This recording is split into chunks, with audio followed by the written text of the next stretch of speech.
All right. We are finally back to building the McAllister home after a hiatus of a few days there. So, let's get to it. All right. So, it looks like we're on bag 17.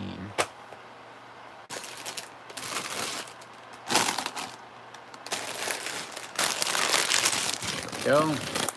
And of course, I'm going to be using my tried and true patented method of organization, which is none at all, when I empty this bag.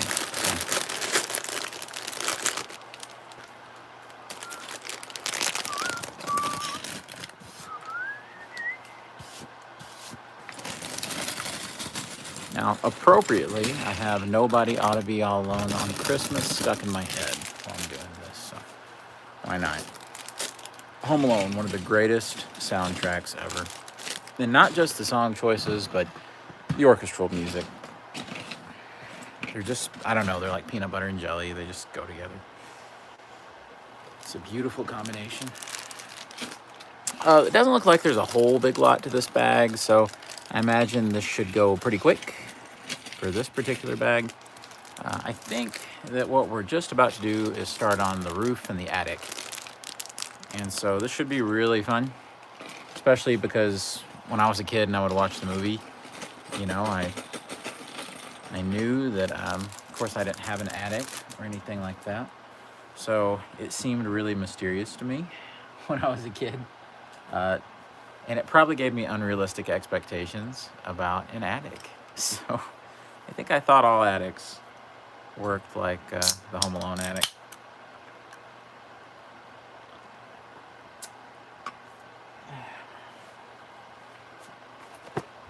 All right, let's get right to it.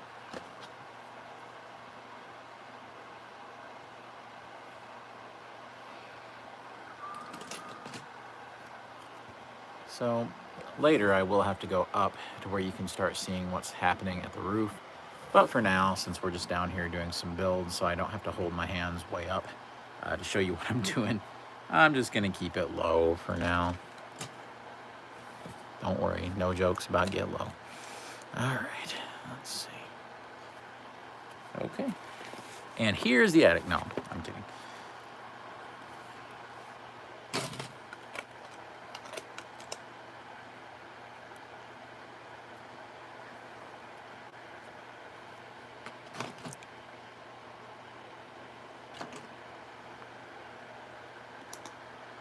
I think as soon as I'm done with this, I'm trying to get done with this before I move on to it. I think we're going to start trying some unboxing, like action figure unboxing live streams. And that way, just we can have a little fun unboxing the figures right here on the channel before I do a review or any other video with them.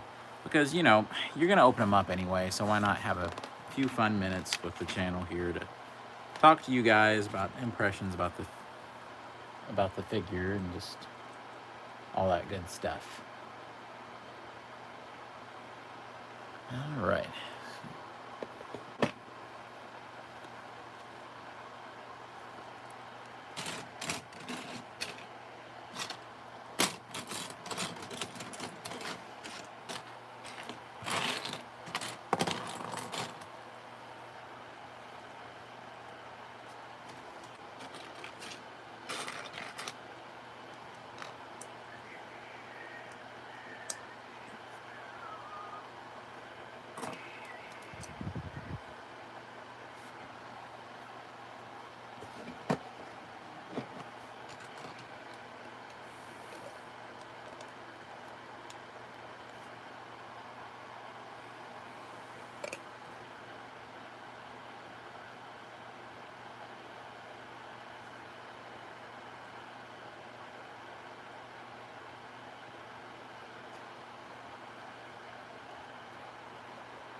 This was the problem.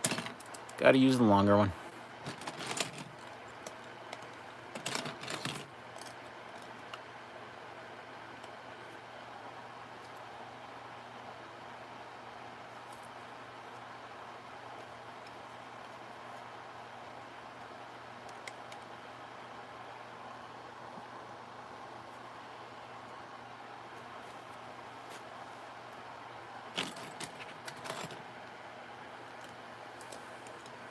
I highly suggest this as a Christmas activity to get you in the Christmas spirit. It's a whole lot of fun and certainly very, very festive feeling experience to put together the Home Alone house. It's an unexpected kind of holiday joy maker, I think, this year for me. Because honestly, I do not really get into the Christmas spirit as early as I think some people do around me. I don't know if I'm alone on that. Maybe everybody is a little early to that these days, but I am just not. For me, it's a end of November thing. It's not a beginning of November thing. I feel like it needs a little room to breathe, which may be I don't know, maybe the weirdest thing you'll hear today. I don't know, like a holiday needing room to breathe, but I don't know. I think, as the Bible would say, there is a season for everything. So for everything, there's a time.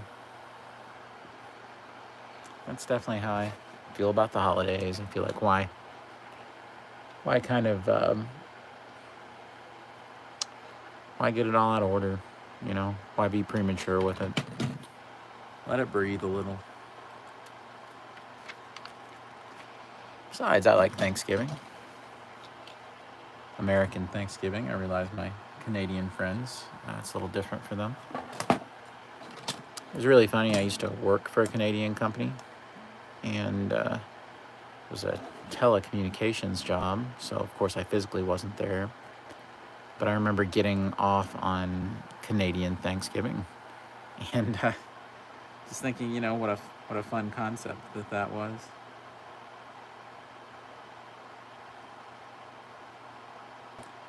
Very, very funny that we do it a little differently, but I mean, that makes sense. Thanksgiving is purely rooted in an American tradition, American history, so.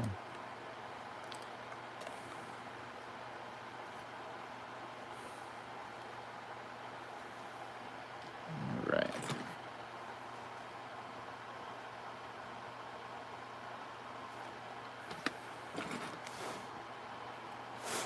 Another example of one of those funny colors you'll never probably really see too much of in the actual build, but they just switch colors to make it a little more clear. When you're doing these interior builds, I guess, you're doing the infrastructure, Lego infrastructure, which, you know, even if it's my least favorite part of the thing, it's wholly necessary. You know, and if it's not designed well, the whole thing literally comes apart. There's been sets that I've had that were great sets, but the infrastructure didn't. You know, I find that this was in the era of Lego switching over to doing adult collector base sets. That's when I found the biggest issue with that, which would have been prime time for things like the Ghostbusters Firehouse, the 1966 Batcave, things like that. All of those had their own little structural like quibbles. And I thought that was just, you know, par for the course, that was just, you know, a thing. I thought, well, okay, this is just a part of it, because that's when I was really first getting into Lego. But now, looking at it, I can see that they've actually overcame like a significant amount of that. So there isn't a whole lot of that anymore. Turned out you could design your way out of it. And certainly the designers at Lego, you know, I'm sure a lot of it's the same folks that it was back then. They've just gotten better with their craft, as any artist does. And I think that's admirable. I think the people at Lego, and I think, you know, the team is always growing, and they're, I'd say, recruiting some of the people that are coming up with some of these ideas sets, which I think would be the smartest thing. Use the ideas program as a way to kind of talent scout and figure out what's out there, figure out who's out there. In particular, some of these foreign designers are unbelievable. I don't know what it is about Europeans and Lego, but there must be something in the water, I suppose.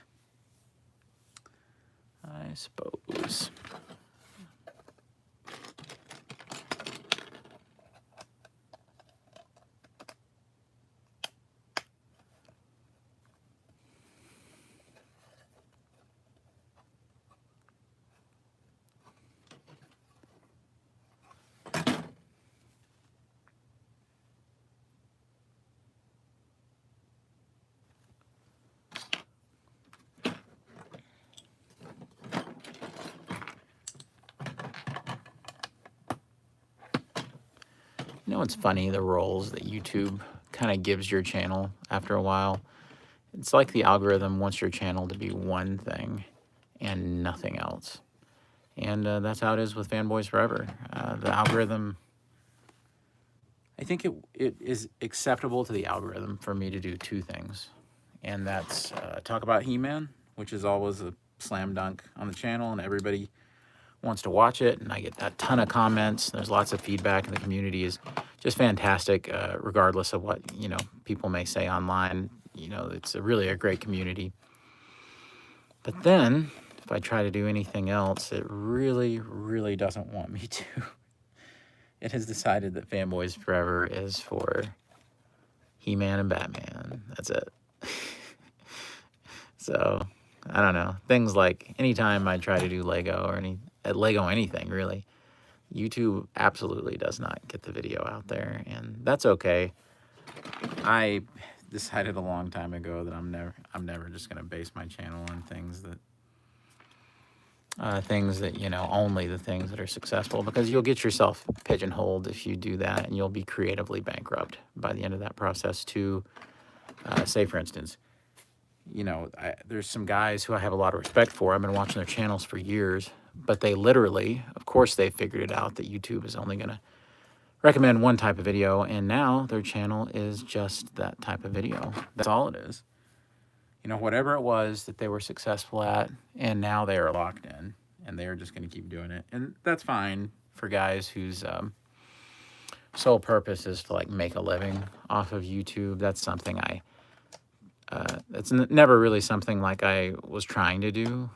To me, my channel is for things that are fun, you know, things that me and Brandon find interesting, things that we want to do, even if Brandon doesn't have as much time to, you know, get to make content as much as he would like to. He's a very busy guy. So, you know, I'm just going to keep following what I think is interesting. I don't. You know, it's fine for people to keep the algorithm in mind, but that's not going to be what controls what I do on the channel. And for the people that want it, there's a ton more He-Man content coming. It's just that there's been a lull between releases of those figures, so I'll be very happy to get back into that. Of course, it'll be good for the channel, but in the meantime, I'm just going to do what makes me happy, and I think that's always going to be creatively healthy as well. You always wish you had more time to dedicate to it. You don't. It's impossible. But you work with what you've got. And I never want to get to the point where I'm just making trash videos every day, just about nothing. And if I'm not feeling it creatively, it's a really bad idea. And I've felt this for a lot of years. Just say, well, you know what? I have to make this video because I have to keep the channel going or something like that. I think that's a really bad idea. And I think that's a recipe for burnout. So that's why I disappear sometimes. I don't feel like doing it every now and then I come back when I'm back in the right mindset. So I'm back.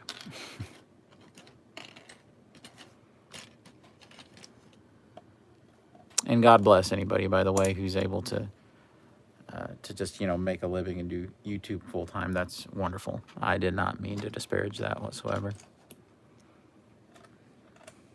I love to see other channels and other people succeed on this or any other medium. It doesn't bother me. I want to see everybody grow together. I want to see everybody just being helpful to each other. It sounds hippy-dippy or whatever, but that's what I like. I just don't see creative pursuits as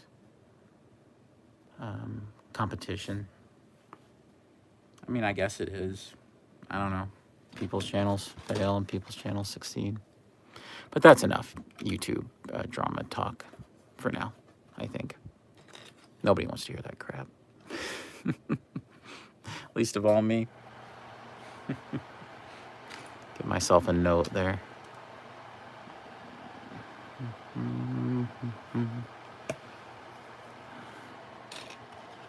Don't mind the sound of my heater in the background, but y'all, it's cold.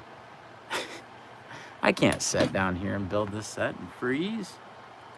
Are you asking me to give up my first world levels of comfort? You fools. Oh, thank you. Yeah, I appreciate that.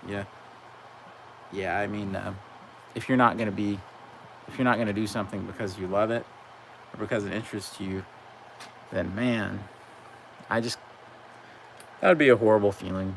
I think you lose yourself. I really do. That's something I would never want to do. To me, YouTube is for fun. It's not for making a fortune. Like I said, great if you can, great if you can. And of course, God bless those people. That's awesome.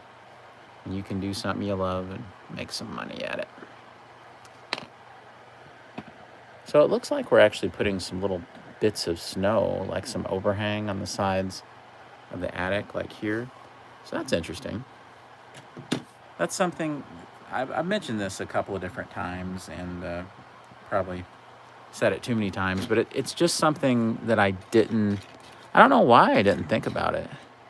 That of course, this is going to be in like a snowy environment, and there's going to be snow that you build on the house and in front of the house and all that. But for some reason, in my head, I wasn't thinking of building environmental or weather effects. I was just thinking I was just going to be building just a house, and you just have to imagine the snow on it. Why I thought that, I don't know, but I did. Of course, though, there's the fun, like I always say when I'm doing this, of just not studying everything about your build with just this fine-tooth comb and knowing exactly what it's going to be. I can never stand. I did a video like that one time. One time I did a video like that, and I'll be honest, it was a news regurgitation video because I wanted to see how much interest there would be in something like that. It was about the Daily Bugle. And of course, it didn't do well. And I looked at it afterwards and I thought, why did you make that? It's literally just me. You can go back and watch it. It's me, and I'm trying to do the stupid stock thumbnail of the person looking surprised, which was another big sellout moment. And me just looking at the same images that everybody else had access to and being like, oh, dude, that's cool. That's not me. That's not me at all. Why do something that isn't you? I would so much rather just sit around with my YouTube buddies and just build and talk and just kind of relax and unwind. Like, to me, that's what the live stream really is for. I've not found much use for it for some other stuff. I think I'm going to try some unboxing of some He-Man figures here pretty soon. I think that's going to be fun so that we can talk about some of the figures I'm unboxing. But I'm going to keep confusing the algorithm. And I'm sorry, algorithm. Fanboys Forever isn't just a action figure He-Man channel. We also put together Lego sets every now and then because I like them. So it's going to happen. Algorithm right now is throwing up. It's like not only am I just not going to suggest this, I'm going to unsuggest it. Oh, I know it, Reese. I'm beside myself, man. I was talking to Hunter about that the other day. He was a mite excited, and I was too. I just wonder, now, come on, we all know, and it's the worst kept secret in Hollywood. Everybody knows that Tobey Maguire and Andrew Garfield are going to be representing in their red and blue spandex, and we're all just going to be eating it up. We know it's going to happen, but here's the question. Are they just going to acknowledge it finally and just put it in the trailer and be like, okay, you got this? Because they're sort of going to have to, because we all know how the merchandise thing works. All those figures and all that stuff they've been working on, that's all going to leak anyway. And some of it already has. Some of it leaked before the first trailer. There was a Titan Hero, which are the cheapo kind of like 12-inch figures, which are okay, by the way. I'm not, just because they're cheap and they're basic doesn't mean they're bad. And sure enough, it was a Tobey Maguire Spider-Man, which could be a legacy type of figure, but we all know, it's okay, Marvel. You don't have to keep this secret any longer. It's the worst kept secret ever. It's okay, Marvel. Just let it go.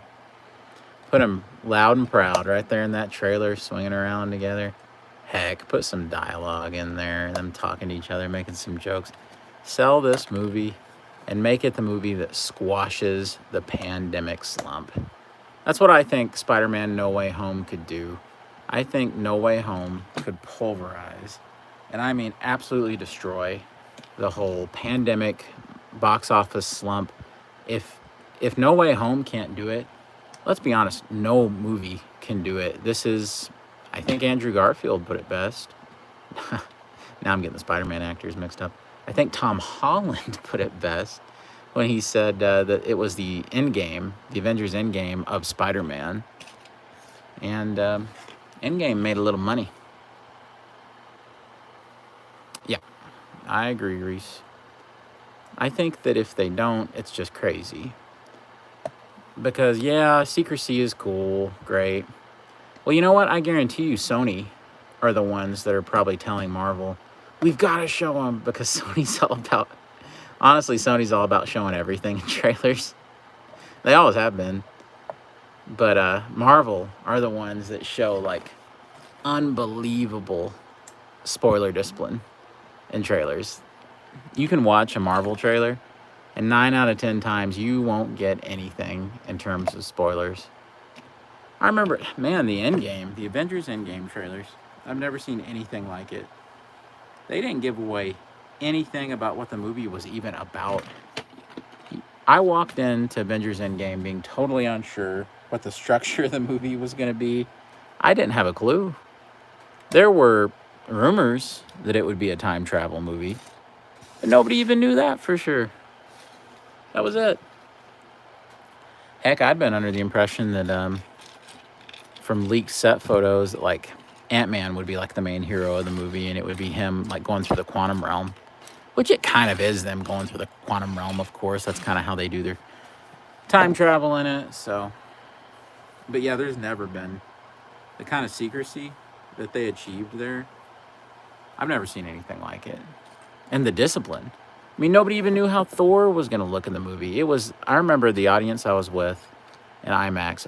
I remember everyone gasping and laughing uncontrollably. Yes, same here. I have heard that very strongly. And as a matter of fact, I'm pretty sure it's just flat out confirmed at this point. I'll just leave it at that. And listen, Kevin Feige, somebody sat him down, the head of Marvel Studios, and probably said, hey, Kevin, why don't you just watch an episode of Daredevil and see what you think about it, buddy? I know you don't like the Marvel Studios TV people, because that was not him, and people stay a little confused about that. That was not his division, and he was always butting heads with those guys. But when he finally got to see Charlie Cox as Daredevil, I'd say his mind was blown. I mean, honestly, who else was going to play Daredevil? Who? I mean, seriously. I was a big fan of Ben Affleck as Daredevil. I really was. I thought he did a great job. And if you don't believe me, watch the director's cut of the 2003 Daredevil. That's the real movie that Mark Steven Johnson made. And it's a great movie. But you gotta watch the director's cut. Theatrical, I still enjoyed that. And I was the right age, too. I was a teenager, like a young teenager. And, the theatrical cut was the perfect, kind of superhero movie for me. And really is responsible, I think, for a lot of my extreme love of Daredevil. And truth be told, I actually I don't know, I'm probably more of a Daredevil fan than I even am a Spider-Man fan. So if Daredevil shows up in any way, shape, or form in No Way Home, you're going to have honestly, I could probably just walk out of the theater right then and be like, okay, it's all good. I remember being, there's not a lot of news like in superhero and comic book movies that crush me because I keep it in perspective. I mean, these are just movies, and some people have meltdowns, and all this. But the closest I ever came to just being like, you know, guffaw, being angry. Oh yeah, good possibility. I don't do trailer reactions very much at all, and I kind of detest the culture of trailer reactions where people like start crying and they're like, "Whoa, dude!" and they're like shouting stuff. So for me, it might be more of a discussion kind of thing because that's more me. But yeah, I think there's a good possibility of that being a thing. So keep an eye out. Hopefully it actually happens, and we're not all just sitting there twiddling our thumbs and wondering where it's at the whole day. That has happened in the past. People thought for sure a trailer was going to launch, and crushing disappointment followed. Crushing disappointment. Yeah, Charlie Cox, man. I remember, like I was saying, when they announced that there just wouldn't be a Daredevil season 4, that was as close as I got to like meltdown mode over something, because I felt like there was a lot of unfinished business with the show and where it was headed. And I kind of feel like, and I could be totally wrong about this, but I kind of feel like they weren't allowed to use the regular Daredevil costume in season 3 because Marvel was starting to say, you know what, we're taking this back. We're shutting down the TV division. It's going to be our thing now. Be careful about what you use here. We're going to let you continue the story. I really think that that might have been the situation. But keep this in mind, fanboys and fangirls, because apparently the very strong rumor is that this will be a reboot of the TV show's continuities and things, because Kevin Feige didn't oversee that, and he wants to do it his way. And it's just so happened by him apparently loving what Charlie Cox did as Daredevil that he's just going to be continuing the role, but in another continuity. And you never know, there could be an actual in-continuity explanation of this with the merger of all the different timelines, as we know the Marvel Universe is doing now, and the alternate realities. That could be something that they look into. A little bit of Crisis on Infinite Earths, DC-style continuity resets. That could be something. And that's fine. I'll be honest with you, I care less how they justify it. I don't care. I don't care if they never mention how it's possible or if there's any commonality to TV show continuity. I trust Marvel Studios, and honestly, the thing that was the most important to me to salvage from the TV show universe was Charlie Cox. And as long as he's there, and the other principal cast were fantastic, and I want to see them too. Vincent D'Onofrio as Kingpin, that was a revelation to me. And I love what Michael Clark Duncan did in 2003, by the way, and in the Spider-Man MTV animated series where he returned as the voice of Kingpin. And God rest Michael Clark Duncan's soul.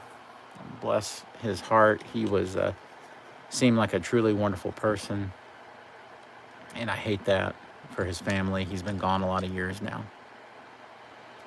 Can you imagine all the Michael Clark Duncan roles and all the big franchises he would have been in? I bet we would have seen him in a James Bond movie, the Daniel Craig movies. I bet we would have seen him in the DC film universe at the very least. They may have even recast and just went ahead and cast him as somebody else in the Marvel Cinematic Universe. I really think that he had a lot left to do. So sad to me that he didn't get to do it. Sometimes I feel like people just forgot about Michael Clark Duncan. I don't hear anybody talk about him. Like, I really don't. And I think that he deserves a lot more respect than that.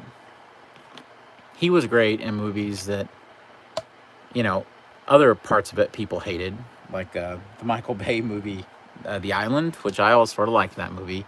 Yes, it's an unauthorized remake of Logan's Run,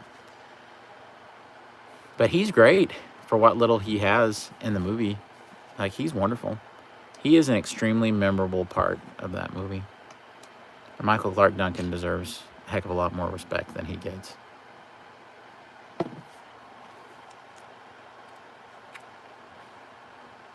Speaking of movies getting more respect, yeah,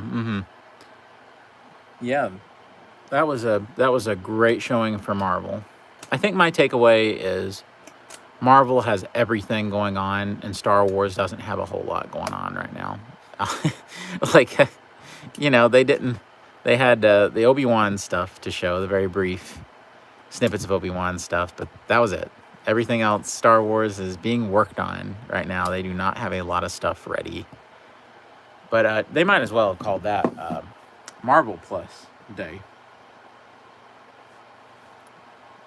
For me, I'm very excited about the She-Hulk series.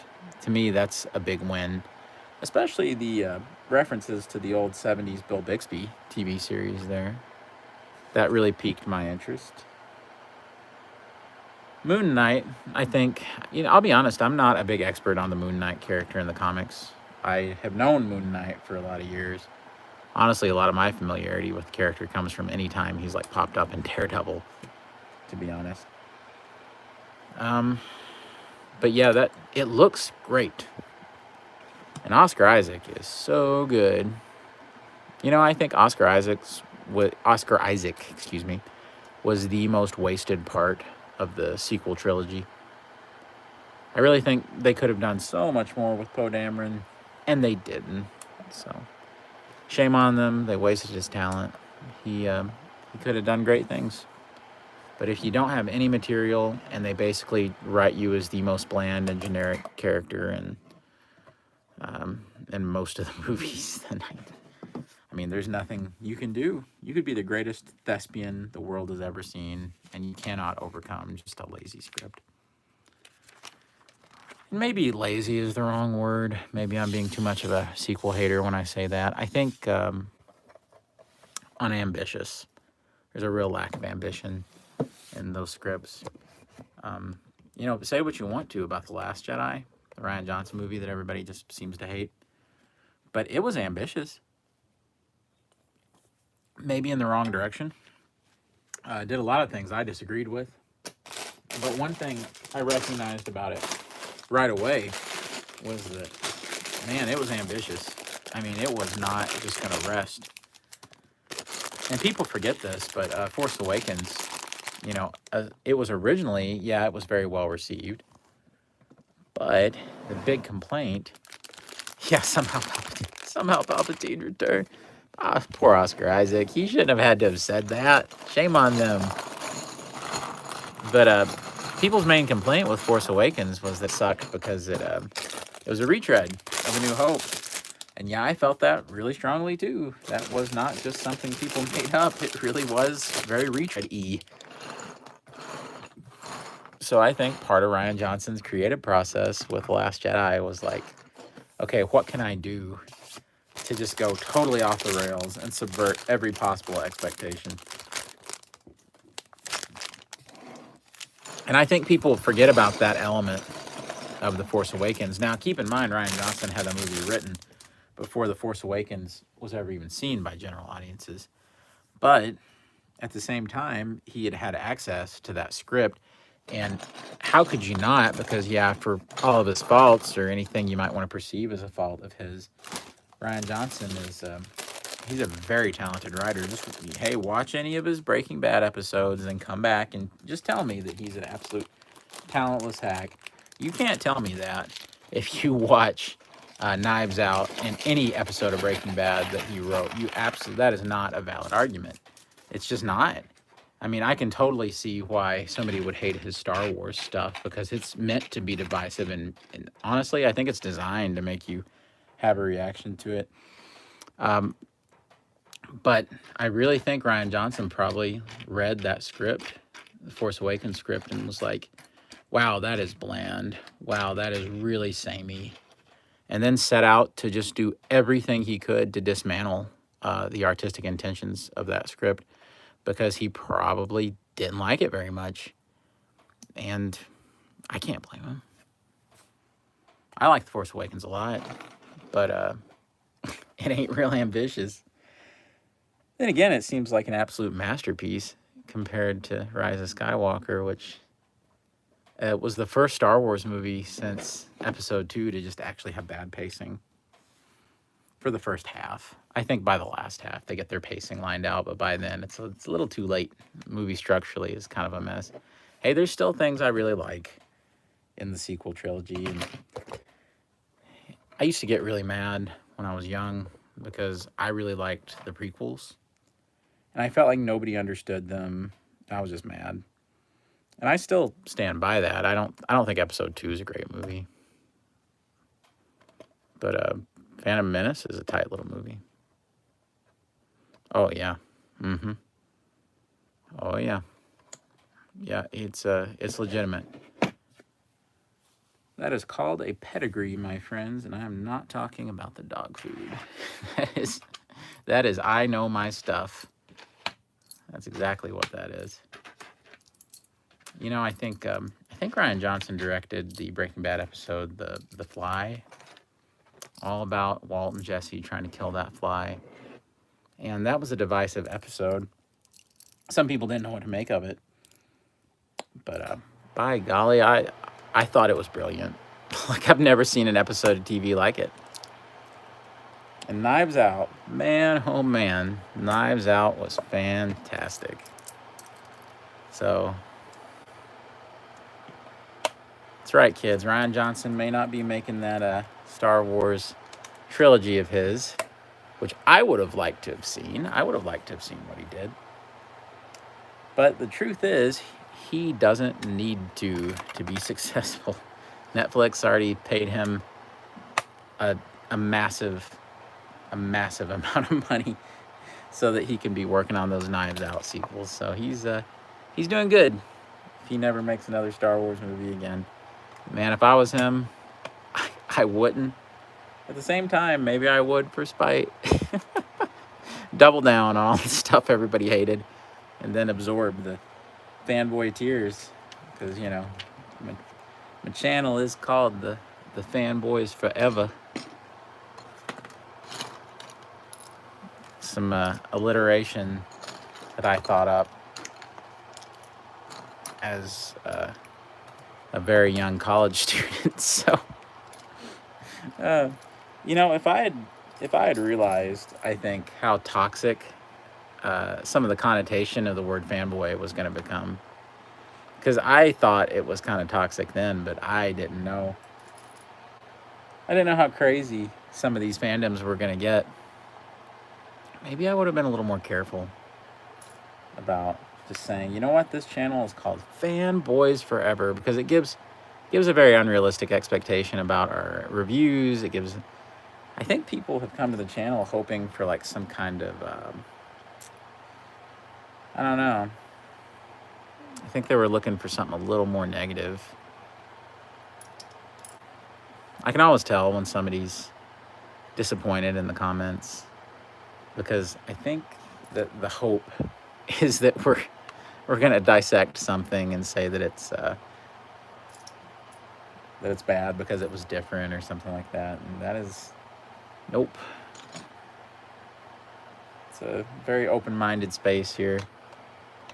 I find it exhausting to hate things. I really do. And yeah, I do hate some things that I watch. Halloween Kills. Horrible movie.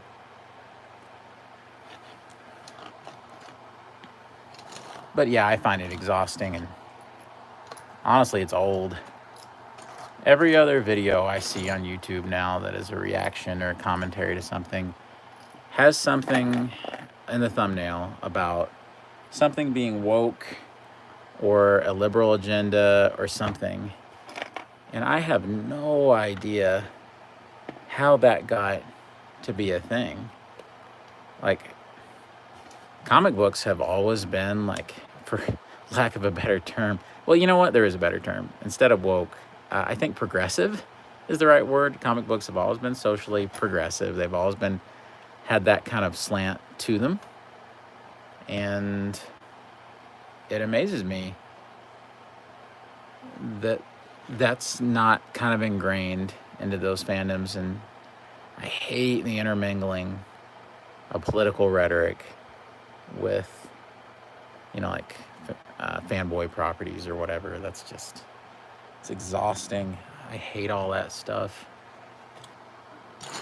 Politics and all this, man. I wouldn't watch one of those videos about Star Wars political maneuvering, or, oh, they've ruined Indiana Jones or whatever. Oh, please keep your shirt on. All that's just such a wasted time. Honestly, I end up feeling bad for the people who make those videos, because there's probably nothing more creatively bankrupt you could possibly make than some kind of wailing about political bents and how you're insulted by something because it doesn't align with your political philosophy. And hilariously, they've chosen Star Wars or Star Trek or something to just have a hissy fit about.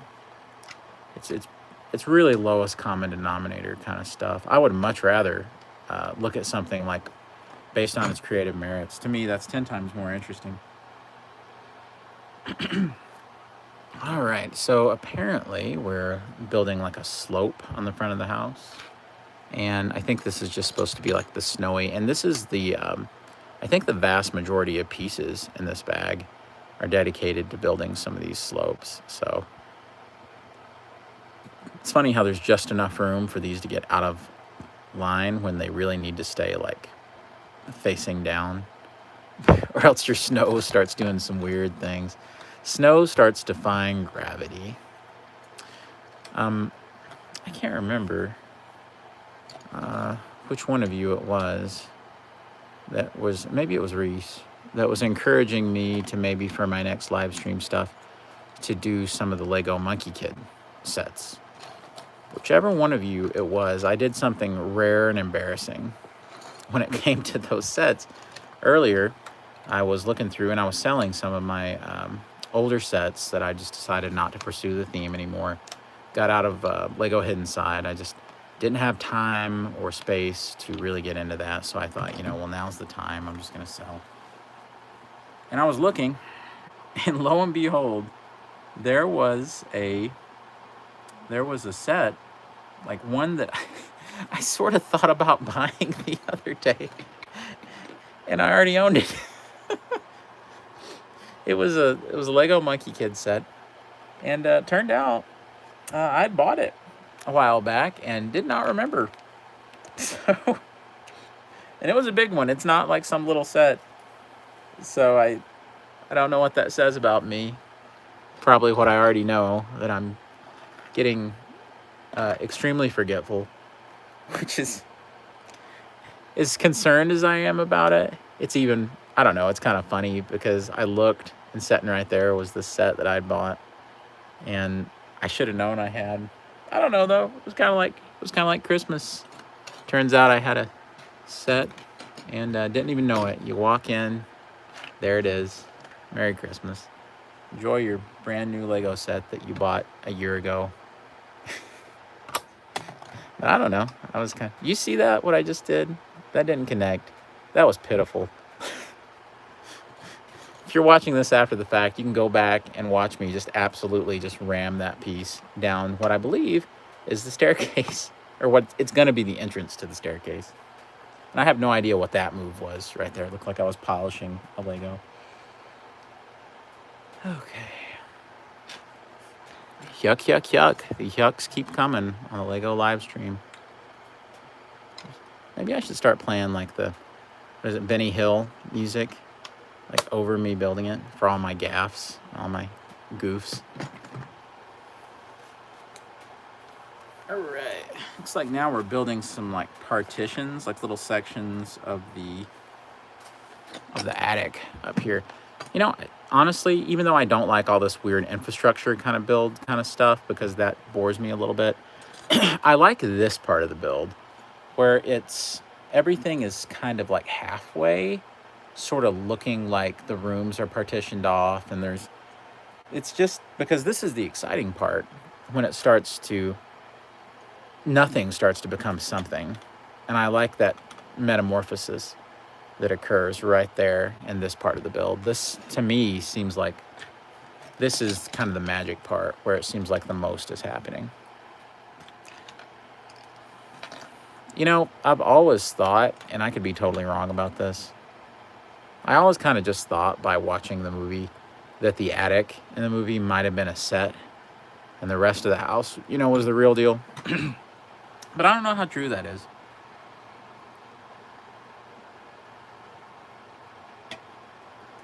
Maybe it's not. Maybe that's the real deal attic or something.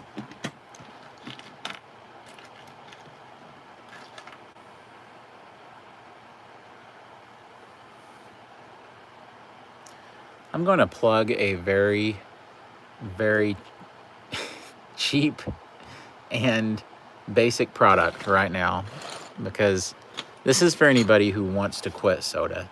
All right, this is what I'm drinking right now, and I decided to try it because my dad was drinking it. Here it is.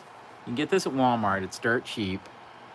It is Clear American peach flavored sparkling water. It is dirt cheap. It actually tastes pretty good. There's no kind of artificial flavoring or regular sugar at all in it. It is literally just a little bit of natural flavoring and some carbonated water. And it has absolutely caused me to kick any kind of desire to drink any sort of soda. Now the only time I drink soda is when I'm maybe at a restaurant every now and then. Most of the time I'll still get water, but maybe I'll get a Sprite or something because there's no caffeine in it. But if you want to kick soda, lose a bunch of weight, feel your best self, then you gotta try this.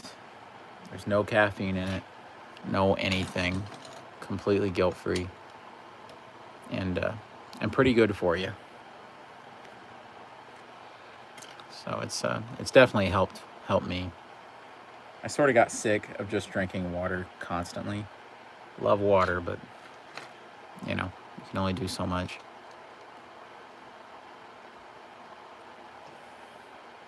Insert joke about Fuller needing the rubber sheets. we are in the attic portion of the build, so the Fuller jokes can just keep coming.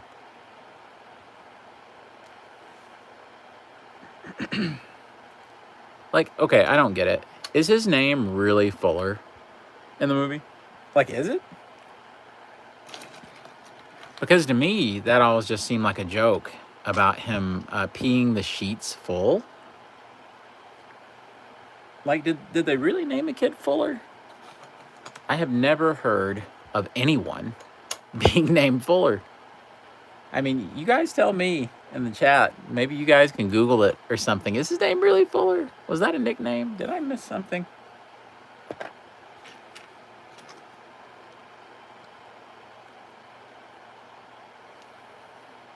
And if Uncle Frank really did name, because isn't he Uncle Frank's kid?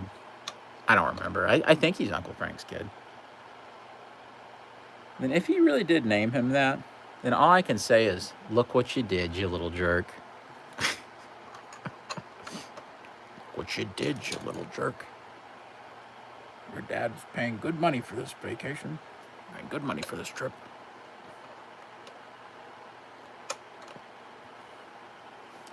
You know, it would be really easy, I think, to build up the rest of the family in minifigure form if you really wanted to. I don't think that would be a problem, like, at all. Because we have so many minifig pieces between all the CMF series and all of that. I think it would be really easy to just build them out. I think the biggest problem would be getting some of the faces that you would want in flesh tone, because so much of the uniqueness in some of the minifigs these days are the yellow, you know, Lego people skin. And for these, it would need to be a movie fig or TV show fig. But yeah, you could get quite a bit of stuff. If they can do the cast of Seinfeld as accurately as they did, then yeah, they can do this. No problem. I'm still hoping for a little expansion set for this. That isn't really Lego's MO when it comes to a special, like, one-off like this. I don't know. I'm still hoping against hope. Wouldn't it be cool to do a set? And hear me out on this, because there was one that I never even thought of, and this was in an earlier live stream, which you all may remember. I was trying to figure out, well, what would actually be the directions to go in for more Lego Home Alone sets. And I thought of another one, and it was the I guess, is it the Polka King van that John Candy is in?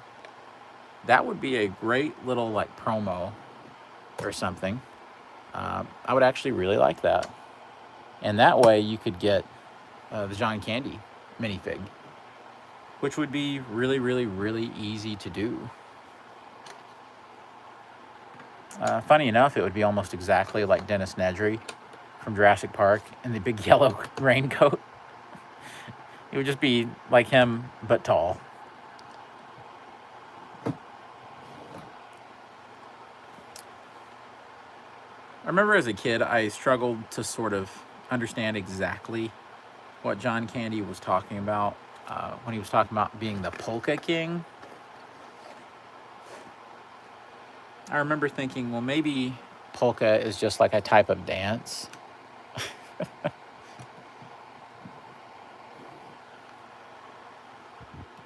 And then, me not really having the context of being able to say, oh, yeah, of course John Candy's going to be in it because of planes, trains, and automobiles. It's like an in-joke because of that John Hughes movie. But that was not on my radar whatsoever. I would not have been allowed to have watched that movie as a kid for good reason. I would have heard words that I didn't even know existed if I was watching planes, trains, and automobiles. They would have been speaking a foreign language to me in that one scene where Steve Martin curses out the lady. That would have been an experience. I'll put it like that. An experience.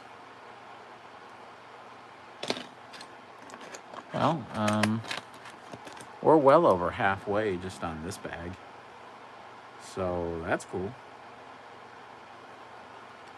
It is going very quickly. This attic is coming together in like no time. No time flat.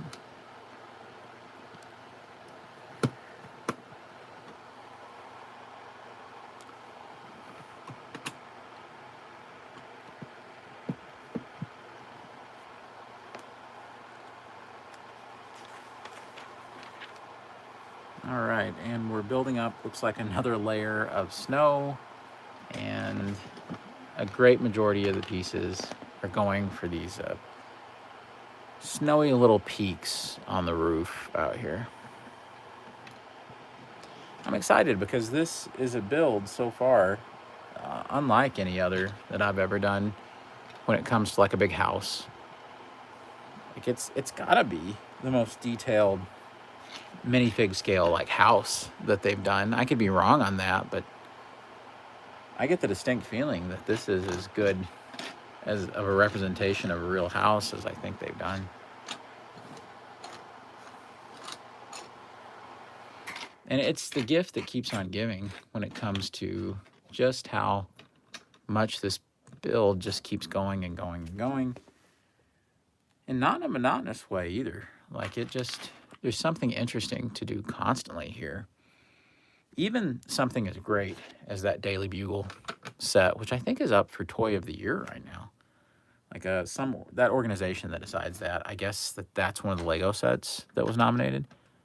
And like it's obviously better than the other Lego sets that weren't on the list. So I actually have a good feeling about that being Toy of the Year. Whatever that means, who really cares? But I don't know, it would be a neat accolade, I guess, for that set to receive, because it truly is great. But I'm really trying to disparage it a little bit here, because I loved the set, and the minifigs kept that, kind of interesting, and they were sure to do something different with each level. But that was the first minifig scaled skyscraper. Like, really, truly, that was the first one ever. And as you might expect, with a skyscraper, you're going to have a little bit of, there's going to be a little bit of monotony. There's going to be a little bit of repetition that is just sort of unavoidable. And you can skirt that completely with something like a house set, where you're building something as tame as a 3-story home. Technically 4 stories, actually, because of the basement. So, which I think I know how they're handling the stuff in the basement. Like, I think I do. Like I said, I have not went through with a fine-tooth comb and studied how everything comes together, but I'm pretty sure I know what they're doing with it.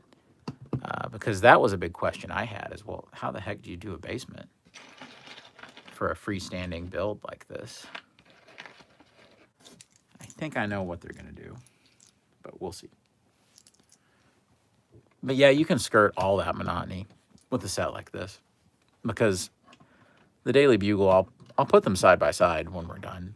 You'll see what I mean. There's just a whole lot more real estate per level here, and everything is just so different. It doesn't at all feel like the same thing over and over again. Matter of fact, it couldn't be more varied. I mean, like, it's as varied as all get out.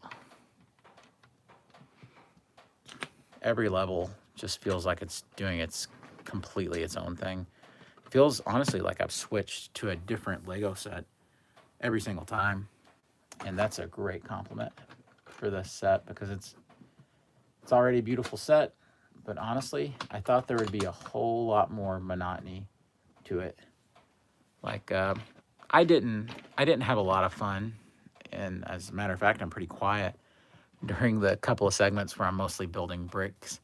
And when I say bricks, I mean like literally like the brick part on the outside of the house. Like, that's not like a blast or anything to do, but that was so brief compared to doing like cool interior stuff and big satisfying like chunky slopes like this, to where it doesn't really feel like there's much of a hindrance to the pace. See, that's my big thing now, is looking at the pace of the build. Like, that's what I'm interested in. Of course, the finished product is important, but I mean, let's be real. You can see what the finished product is on the front of the box. It's the experience, the build experience. That's what you're really kind of is the mystery until you put the thing together. At least that's what I think.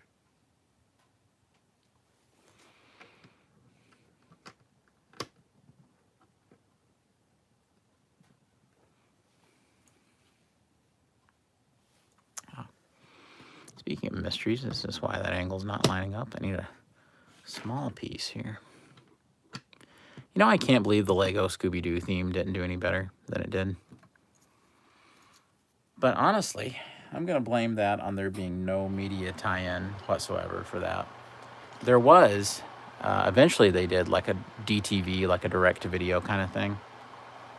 But it was way too late. The sets were already like pretty much retired when that came out. It was like an only on DVD thing. But I mean, I don't know.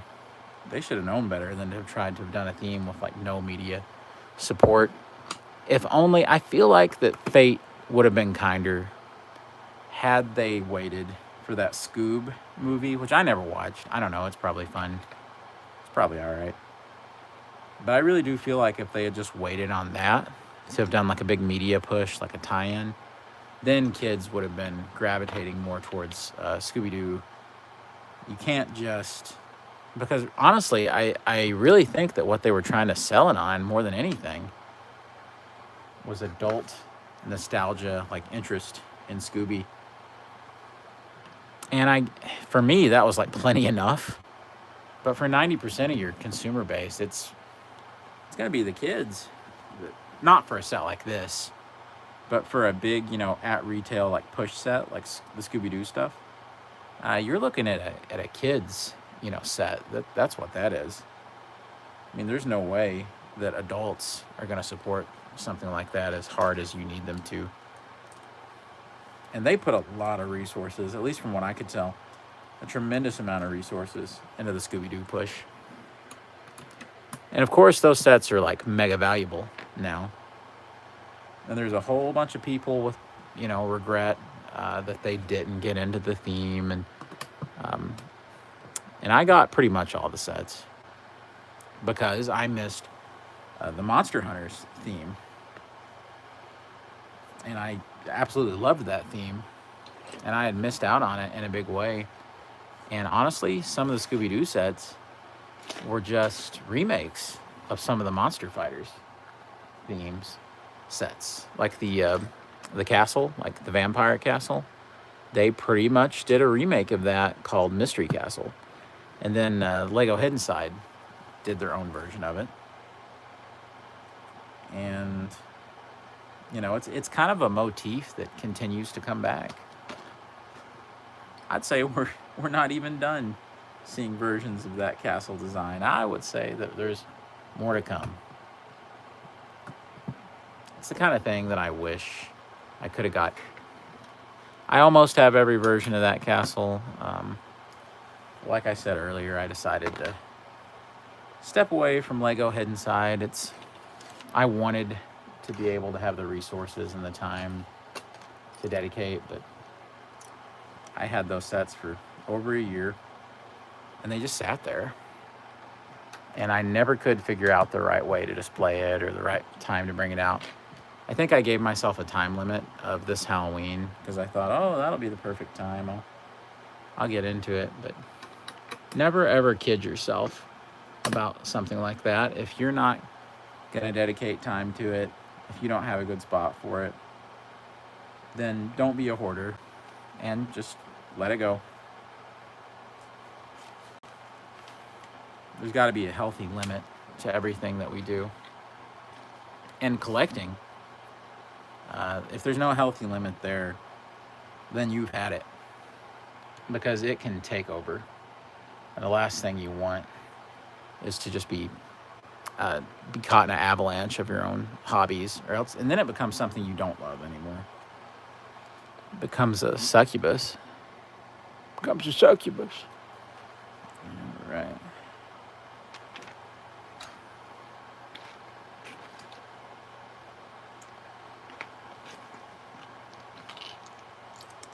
It's funny, this is bag 18, but there were like 3 bag 18s. And aside from one of the early bags, there is no like bags that have more than one bag. Like there was a couple of times when that happened, like early in the build, but that's it.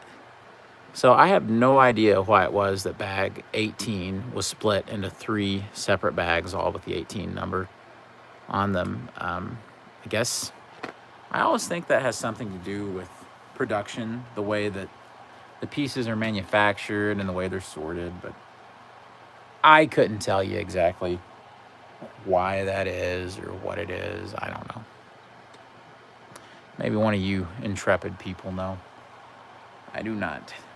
But I do think it has something to do with it. And it's because, and I've said this like a broken record, apparently this is supposed to be like an advent calendar building experience that you're supposed to have, 24 bags, and it's supposed to lead you to Christmas. I wasn't waiting for that. There was no way. Waiting is for chumps. Why would I wait when the time to build the Home Alone set is now?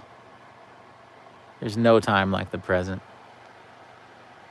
Besides, this is going to be what gets me into the Christmas spirit this year. Keep me from being an absolute Scrooge, right?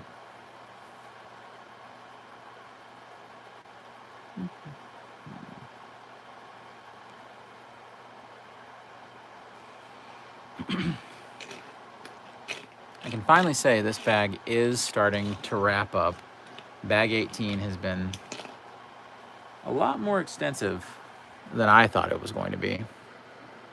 And there has been a lot more dedicated to like getting the supports in the attic right than I could have possibly imagined. Which is fine. That's going to keep it from being just like a flimsy junk part of the build, which is something you always worry about with something like this. Like, you know, the rest of it's going to be nice, and they get to the top and they just skimp. I do know that the very end of the build is going to be another mini build. You know, we started this thing doing the build of the plumbing and heating van. And then we're going to end this thing by doing another smaller, kind of more independent build. I'm not going to discuss it just yet. I wait and see what you guys think of it. I just happen to know what it is. I was talking to my nephew about it. He was kind of filling me in. He's a lot more hardcore than I am when it comes to getting these things built ASAP. So he was telling me what to expect a little bit.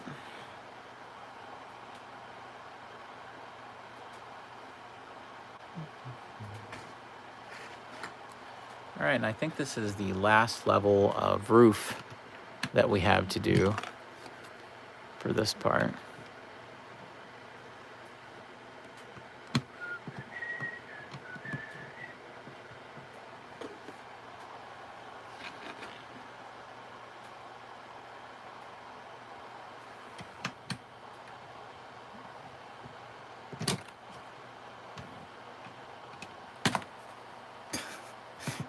There we go. Stay on there.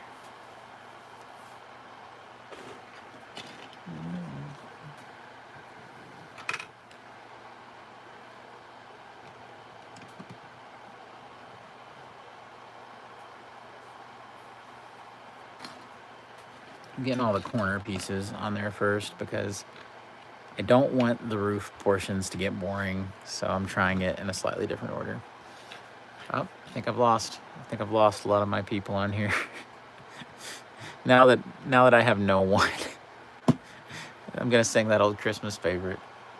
Nobody ought to be live streaming all alone on Christmas. Boom, boom, boom, boom, boom, boom, boom, boom.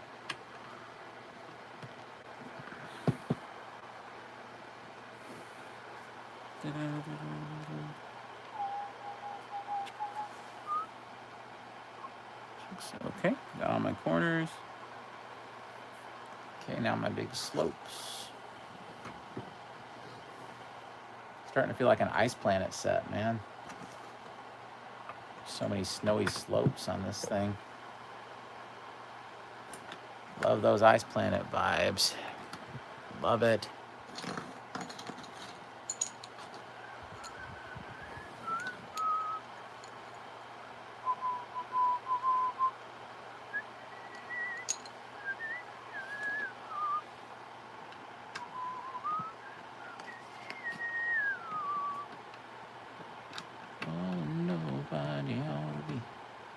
Live streaming home alone on Christmas.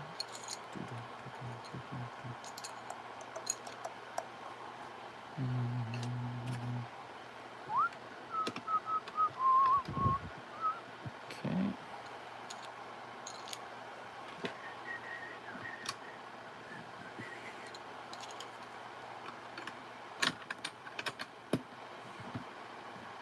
It's funny because this part can just be completely white, as if they had like white shingles. It's just the snow.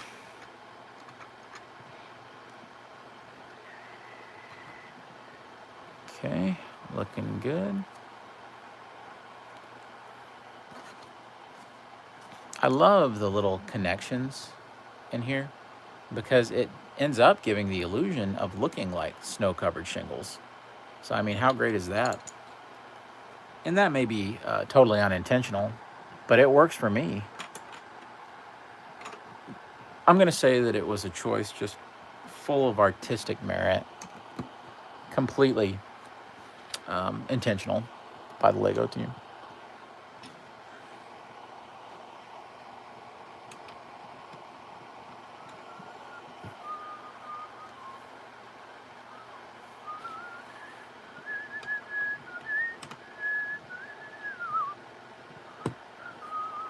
I love the strength that the giant, like, 4 stud slopes are giving to the overall kind of like structural integrity of this attic portion, which I thought would probably be a little weaker than the other parts. But no, this thing is, if anybody who works with these slopes knows what I'm talking about. I mean, it makes it like a tank, like an absolute tank. I mean, this thing is solid as a rock now that I've got those on there. And that works with the little support gimbals. And you've got something, you know, that is, I mean, it's in it to win it. And if you ever want to appreciate Lego and the quality of Lego a little bit more, I highly suggest all of you work with one of those really, really flimsy, awful little cheapo building sets from like a Big Lots or a Dollar Tree or something like that. And you can kind of learn exactly what it means to be as stable as Lego really is, you know, as a piece comes off, but still.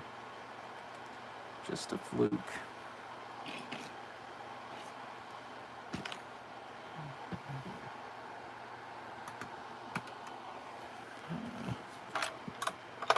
Ah! See, I'm trying to add the supports to these to make them sturdy. The final product will be nice. Now I gotta get that lined up and get it on there. Okay, got that support beam.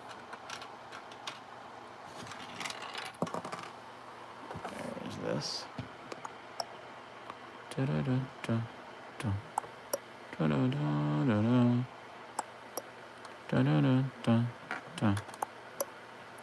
When I was a kid, probably one of the most unintentionally scary things about Home Alone for me was those weird shots of the Santa Claus door knocker. And anybody who's watched the movie will know, especially as who's watched it as a kid, will know exactly what I'm talking about. It's those weird close-ups of the Santa Claus, the mean-looking Santa Claus door knocker.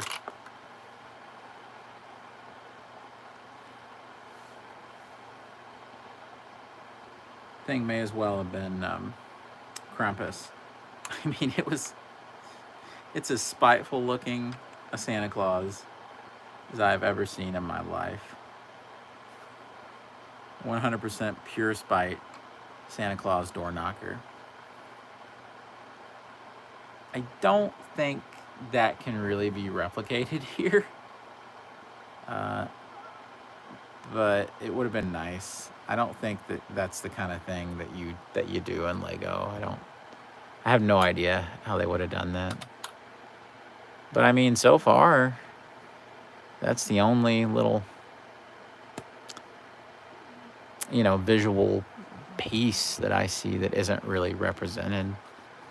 And when you're getting into the minutia of Santa Claus head door knockers on a set, then I mean,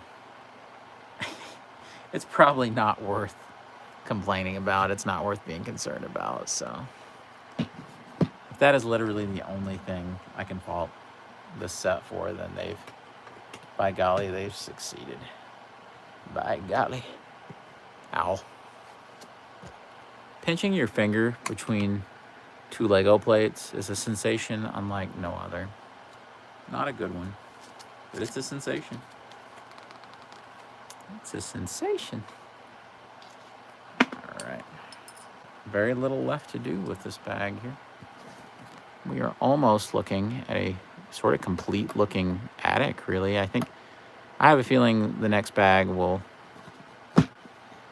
be maybe some of the interior stuff for the attic, because this has been all supports, and the only interior detail has been the little staircase landing right there.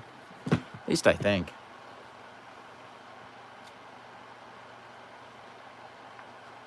But we'll see what they decide to do. Who knows? Maybe we're building up the roof or something.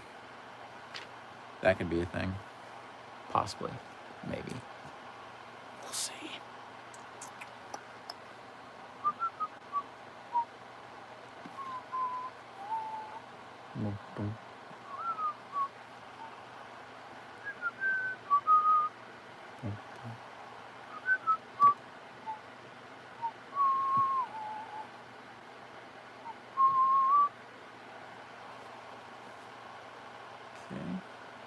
Oh, this is interesting. It looks like we're doing some funny little shutters and windows as the last little thing for bag 18. Bags 18, I should say. You know how much I love my clicky little windows here. It's been one of my favorite little things to do in the set. Clicky windows.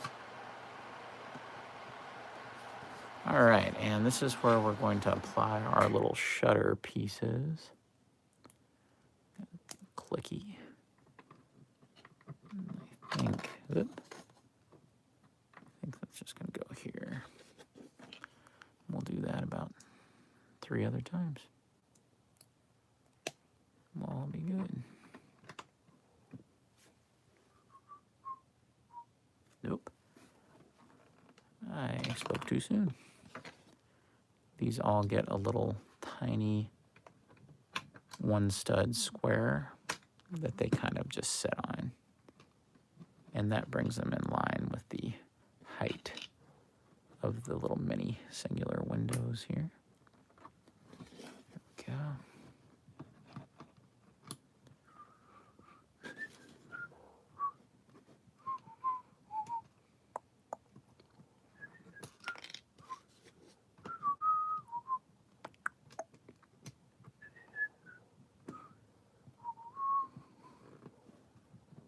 I refuse to believe that Chris Columbus hasn't built this set.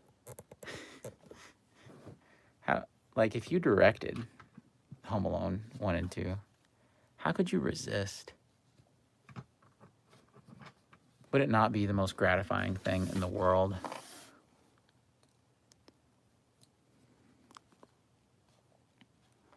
Or maybe he would hate it. Who knows?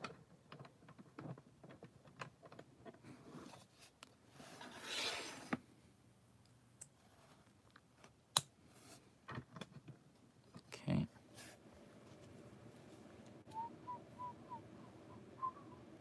All right, done with the shutters. Okay. And looks like I'm correct. 19 will actually do both. It's going to build up a little bit of the outside while also doing quite a bit of the interior details. I think 19 is going to do pretty well the entire suite of interior details, and these are going to need some reinforcing, and that's going to be, they're just there to be connectors to the other outside details that we're going to be doing. So it's going to be great once it's done. That's what I'm trying to say. But for now, they're kind of, it's a little iffy there on the integrity. All right, let's do it. Now, unlike 18, 19 doesn't seem like overtly substantial. I think there's kind of, you know, it's kind of a mid-sized bag.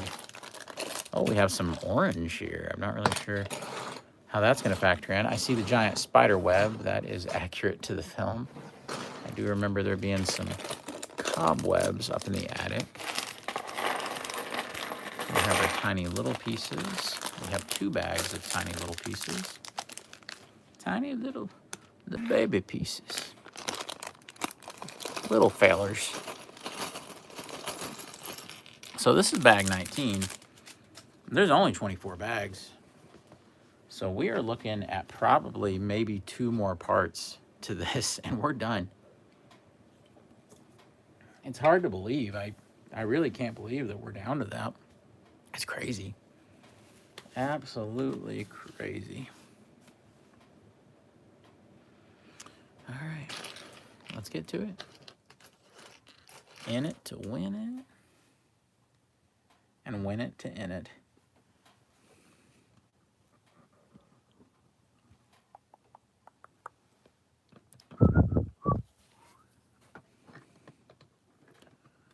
I've still not had a viewing of Home Alone this year, and I didn't want to till after I was done building this, because I feel like it's really going to change the way I look at the layout of the house.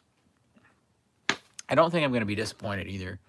I don't think it's going to be one of those deals where I watch the movie and I'm like, man, that set didn't do anything right.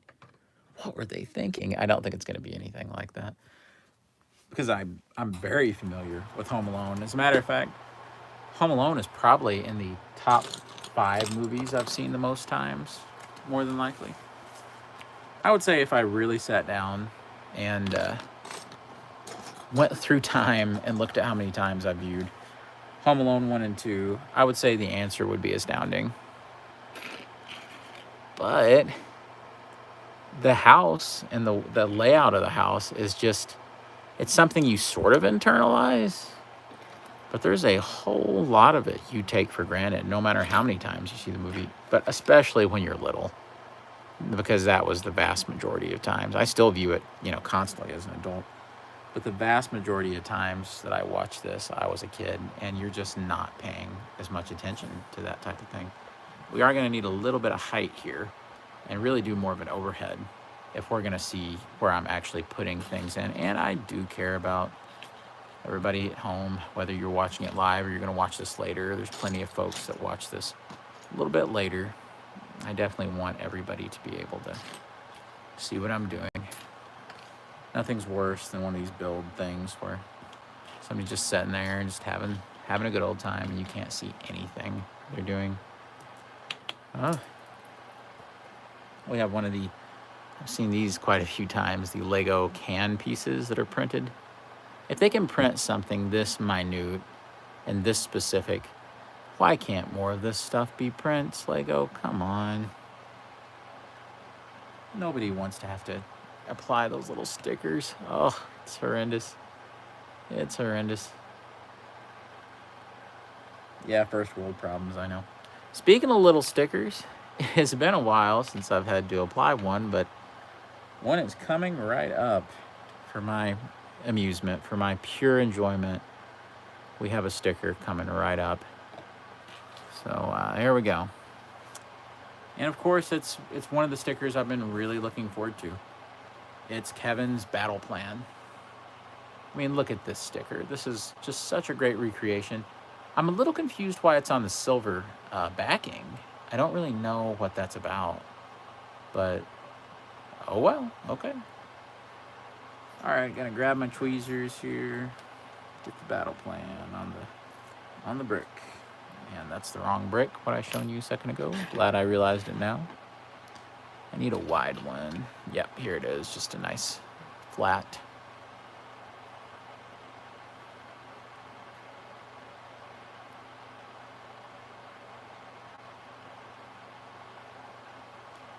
All right, Godspeed.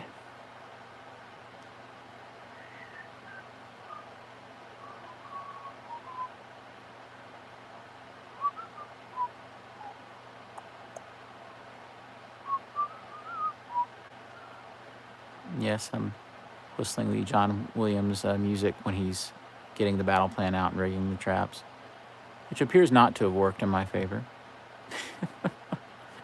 Let's try that one more time. We'll get it just perfect. I don't want to mess up the battle plan. I really don't. It's just too much of an important piece. And as a kid, being a little junior artist, and I loved drawing and loved drawing anything I could, it inspired a lot of imagination. When Kevin had this big, hand-drawn battle plan that even, like movies do kids' drawings, and a lot of the time they're not realistic to what a kid could actually draw. And yes, I realize that even the juvenile kind of exaggerated nature of the battle plan is probably beyond what Kevin could have actually done. But I like it. And they managed to work in so much of the actual detail. And I think I did a pretty good job applying that. Yeah, I'd give myself 6 out of 2 stars. Sure, yeah, why not? All right, let's get the battle plan on there. Oh yeah, this is great. Yeah, I totally forgot. It is up in the attic where Kevin figures out the battle plan and he unrolls the big parchment, and all that in the poster. So yeah, that's up in the attic. That's cool. Hadn't thought about that in a long time. All right. Oh, that's an interesting setup. Yeah, that's cool. You know, I've seen them build desk lamps a lot of ways. I really have. But I have never seen a desk lamp built in this fashion, like ever. Once again, this is what I'm always talking about when I feel like that you're learning things. The set is teaching you some little things about some funny building methods. I love getting that kind of experience. So much fun. So what they're doing is you're taking this, putting in the light, just like that. And then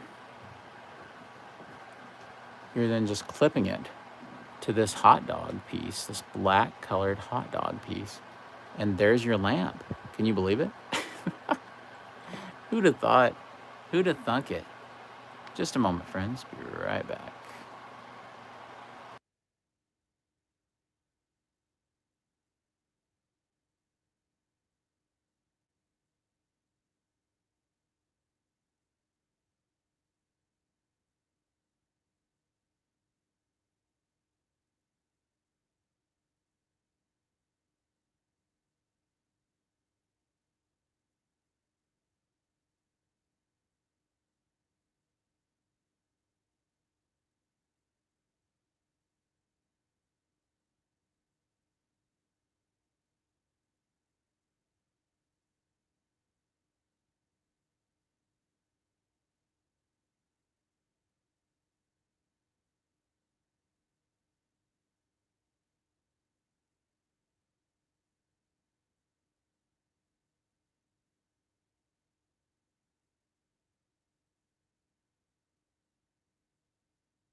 All right.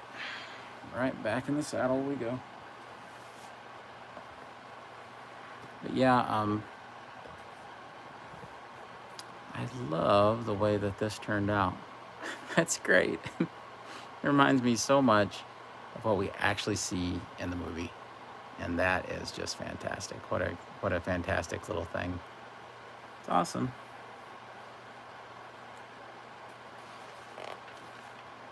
Okay. That plugged in right there.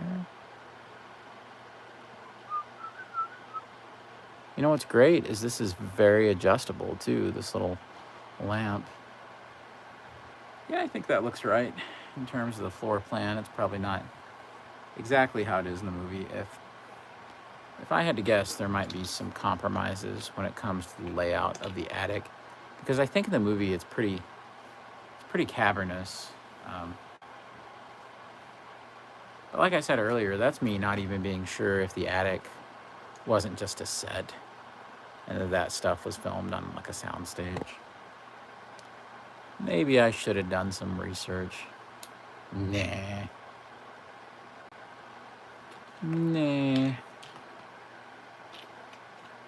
I don't do research. Oh, that's cool. This is the Gumball Machine. I didn't think they'd be going for like that sort of level of accuracy to this. That's just another way that I guess that's another thing that made me see the attic as like some kind of like premium feature of a house, I guess, because there was a promise that like super cool stuff would be in it. Look at that. You even have a little wind up thing. Man, that's great. That's great. What awesome little details.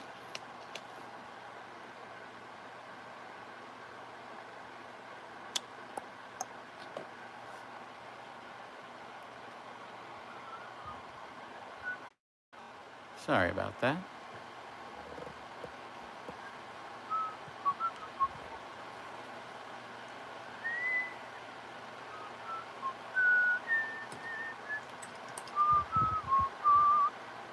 Man, this is an unexpected little treat. This little Gumball Machine build. And so you get, what it's showing me is, and you get plenty of extras of these. So it's not just the ones that it shows you to put in, but you get a ton of extras of these little colorful pieces that are just studs that we're going to use as gumballs for this. I'm just going to drop them in. I guess it's just random. But you could totally put more in there if you wanted to. I mean, you're not really limited on that. Then we just put the other part on here. Let's see if I can do this without having to do it off camera, because it's kind of delicate trying to put it in like this. Let's see. Yeah, there's some tiny little connectors right there on the sides. I mean, absolutely minuscule. All right, got it going. Oh, that's cool. And hilariously, this little kind of indention on the front would sort of work for like the quarter slot and all of that. That's pretty neat. Okay. At least I think that's all there is to it. I could be wrong. I'm gonna have to pay a lot more attention to the Gumball Machine in the actual movie.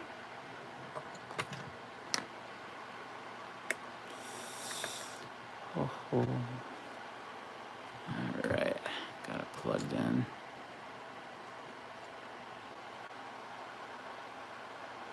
What's great is they put it overlapping some of the base plates down here, so it even adds more stability to the floor. So I always like it when there's some intentionality to that sort of thing. All right, so it looks like we're building the couch that turns into a bed. The kind of, I guess that's what it was anyway, like a futon kind of situation.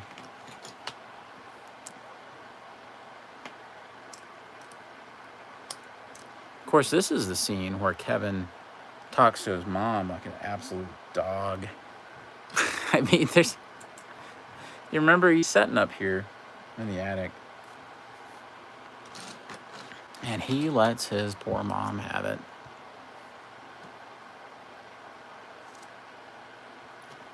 I just sat there in quiet amazement, as a kid, like, good night. Why would you talk to your mom in such a way? It really was one of those things that, I don't know. It's certainly nothing I tried to mimic or anything as a kid. And I remember that being like a controversy. As funny as that is to say now, that was kind of like a controversial thing.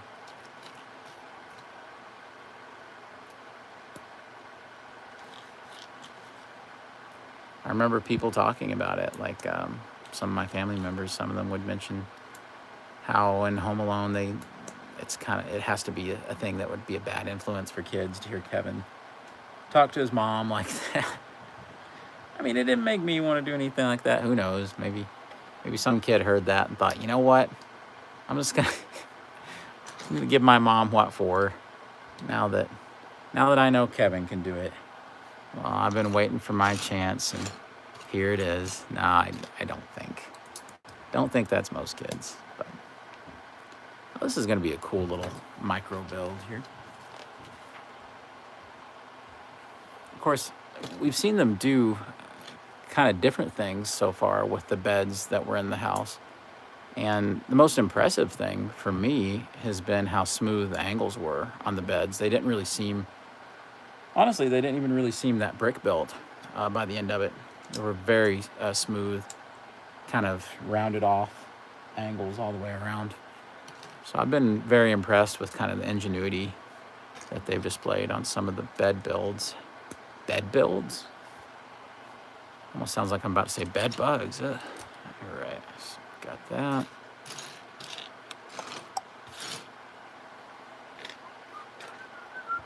So it looks like we've got a pillow here at the top. Awesome. Yep, and then we're gonna take just flats and smooth it out. It's hard to believe we only have 4 bags or so. 5 bags, I guess. 6, something like that, left on this thing. It's been an incredible, incredible journey building this. Well worth it. I like that.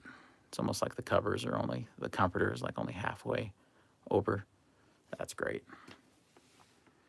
Okay, and here's something that I didn't expect. In order to give it the rounded off kind of tops up here to make it seem like a sofa that is folded out into a bed, you're going to put all those like little rounded off single stud pieces on there.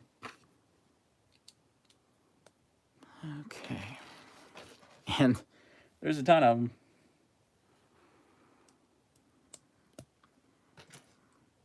You know, the color of the couch kind of reminds me of, what was the couch's name in Pee-wee's Playhouse? It's kind of what it reminds me of. The big chair, like the sofa.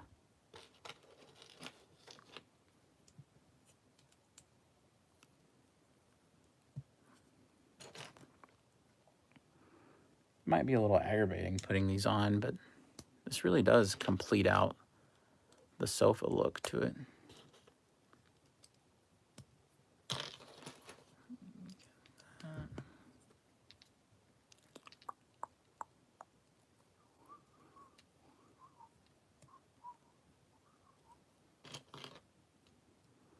And the worst part is see, look at that.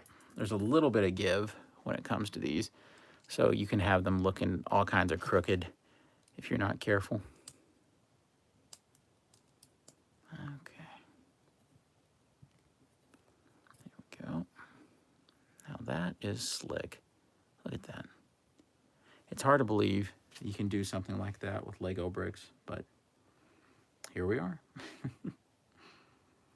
Okay, so this is going to go right beside the battle plan desk. I think I've got that right. Yeah.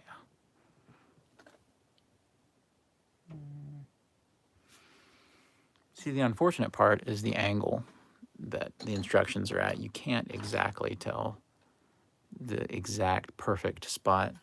So I'm going to have a little bit better look at this to make sure that I'm doing this correctly, because I do not want to mess this up.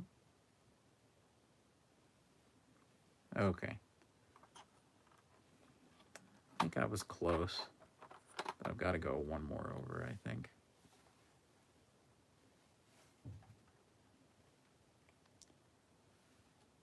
All right, so I think that's the correct placement there for the futon.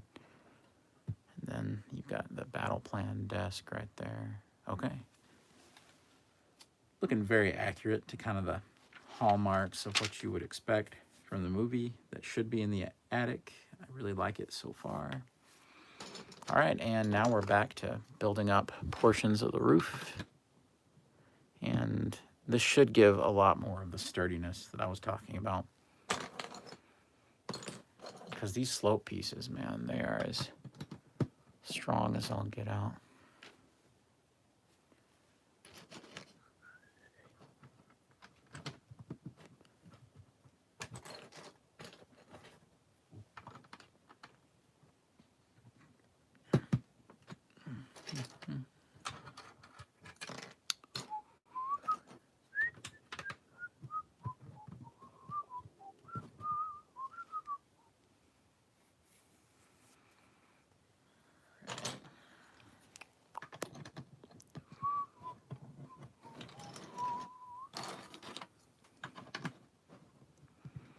as a kid, I couldn't exactly tell why Kevin was. I guess it has everything to do with Fuller in the movie. But I kind of thought, well, the attic seems really cool. I don't really know why Kevin was so adverse to going up there. Because to me, as a kid, it seemed to have all the ingredients for like a cool space. Especially once Kevin rigs up the line that goes directly to the treehouse, which is, I think, something that everybody wants as a kid. I'm sure I probably would have got tired of going up to a treehouse pretty quick. Probably would have been back to playing video games pretty fast. But it was something I was interested in as a kid. Probably mostly to do with Kevin having one. But also a little bit to do with the 90s Dennis the Menace movie with Walter Matthau. It's, of course, a very Home Alone-esque film, as it was designed to be, and would not have been made but for the existence of Home Alone. Although I think that Dennis the Menace, the 90s movie, I think it has a right to exist. Like, not just as to be viewed as a Home Alone ripoff. I actually think it's legitimately a sweet movie with some really good performances and some great actors in it. So, can't go wrong watching that movie.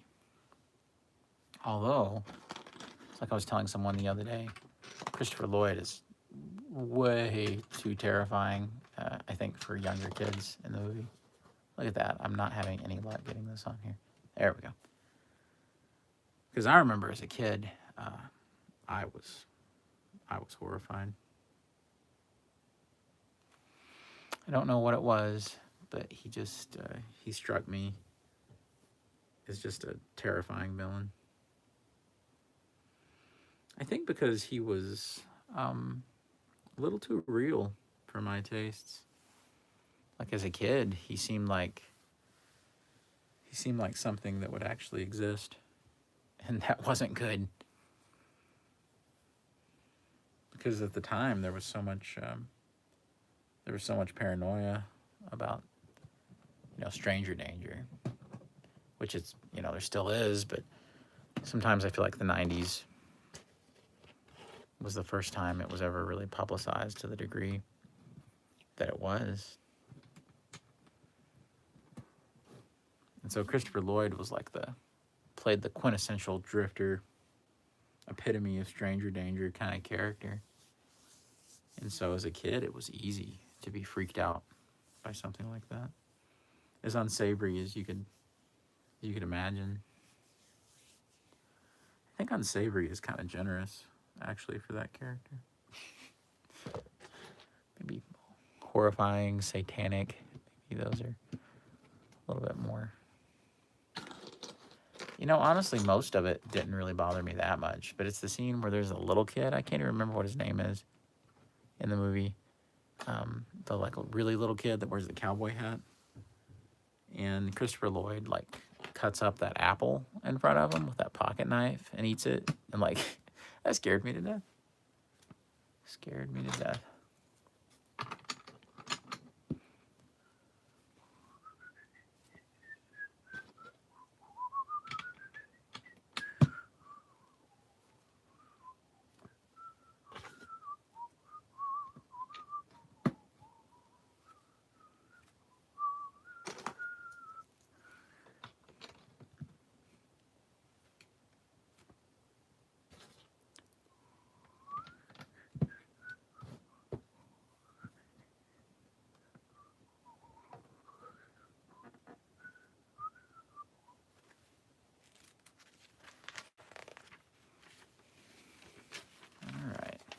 That. So it turns out the big orange blocks, they're interior pieces. So it's not something that's going to be a big visual feature of the set. I guess maybe this color is chosen for something visual on the inside, but other than that, I have no idea why there would be some kind of bright orange. I do not know that that's a thing, or if that's adds anything visually in terms of accuracy. Maybe it does. I don't know. I don't know. Okay, I think honestly, we're building the roof up to getting close to the maximum height of the roof. I don't think there's much further to go, honestly. Because that's plenty of height, I think, for the roof. All right. Welcome, welcome. Thank you for watching. All right.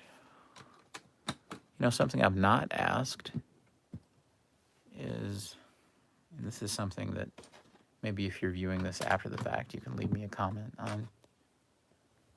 What is the best moment in all of Home Alone?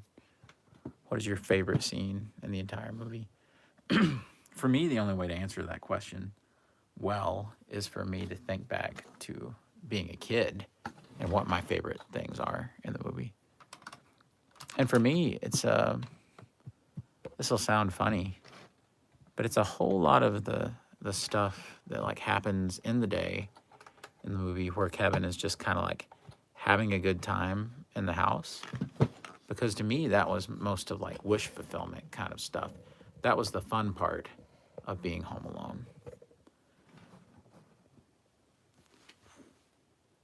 Like where he's eating all the junk food and kind of exploring around the house and just kind of being totally unencumbered. That's some of my favorite stuff, but I also think anything with the old man in the movie is a big deal for me. John Hughes was fantastic at writing that sort of sentimental kind of stuff. And then Chris Columbus was fantastic at directing it, so it really, I think it made something special. There was a really nice combination. Like, all the stuff in the church works really well for me as an adult. Because it toes that line perfectly between seeming, oh, well, maybe this is too kiddified, to seeming like actual legitimate drama.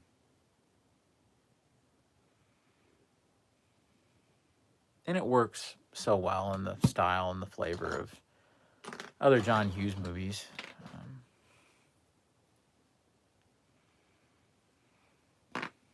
I think Home Alone should be acknowledged a little bit more as a John Hughes film than it actually is.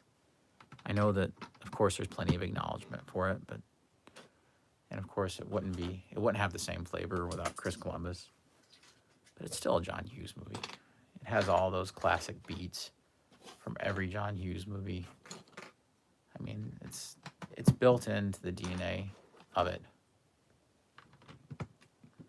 And the family drama stuff is always, like John Hughes, I'm not sure he was even capable of making a comedy without having some kind of like family drama resolution built into it.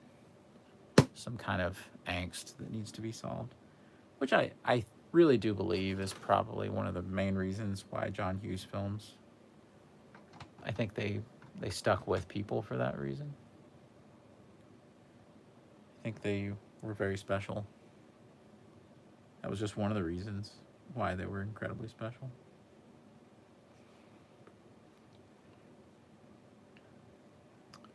Because without that, I don't think people could have connected to the films in the way that they did. Lots of people in the 80s were making really funny comedies, and not all of them were even succeeding. You have lots of funny movies in the 80s that were flops. But the magic ingredient for John Hughes was the heart and the family stuff. It's kind of like my favorite little emotional beat in Uncle Buck. It's when John Candy is thinking about going to, I guess he's going to go bet at the racetrack or something, because there's the potential for him to make a lot of money. And he can't bring himself to, take the kids and put them in a bad situation. So there's some real drama there as he backs out of doing that. And to me, that's a magical thing. When you can have something that legitimate and that heartfelt in a silly comedy movie. I'm a big fan of the dramedy if it's done well. I'm not even trying to say that John Hughes movies are necessarily dramedies, but I think a lot of them could be put into that category, honestly. I think they'd fit nicely. Really. I think they'd fit really nicely. All right. Getting the roof built up there. Then we have some other kind of mystery pieces, which I'm sure this is supposed to be something that's like, that has something, some kind of visual purpose within the basement. It's these pink pieces. And of course, Lego varies up what you do for the interior of builds to make it a little more clear, but gee, we've got orange and pink. I'm gonna have to get a better look at the the attic this year when I rewatch the movie. Because there might be some visual stuff that I just really didn't pick up on. It's probably the location. I was probably a lot more focused on the rest of the house versus the attic. Even the basement, to a certain extent, is more in my head just because of how scary it was framed as being, and the editing really makes it pretty scary. You know, it's funny for the executives at Warner Brothers when they were trying to figure out who would direct the first Harry Potter movie. It is a really funny thing to say, but if you look at Home Alone 1 and 2, they sort of point very clearly towards towards showing you like all the necessary things that you would need from a director in order to capture those stories and adapt them the right way when it comes to like a kid's action movie with like drama and comedy beats. Like it really, it's very telling when you watch Home Alone 1 and 2, and it makes perfect sense then when you watch those original Harry Potter films. There's something to be said for that, I think.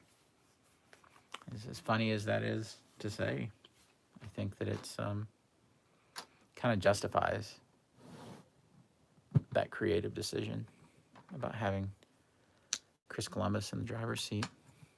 I still think Chris Columbus needs to come back. I've said it before on this live stream, and I'll say it again. If they don't bring Chris Columbus back to do The Cursed Child, then they're just missing an opportunity. That's really all that they're doing. They're missing an opportunity.